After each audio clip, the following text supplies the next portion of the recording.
So, ngayon ay 24 March. Ayan. Ito yung aking laboratory.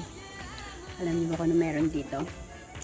Meron ditong paraan. Si Chichi. Meron ditong gumawa ako ng itlog na maalat. So, ito yung aking putik. Hindi na lang pala yung putik ko, no? Ito yung aking asin. Kamusta na kaya? Galawin natin. Still good. Ayan. Ito pong aking egg soap. Malapit ko na tong i-harvest.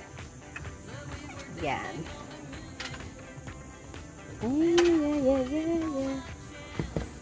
Yan natin. Yan. Malapit nang i-harvest yan.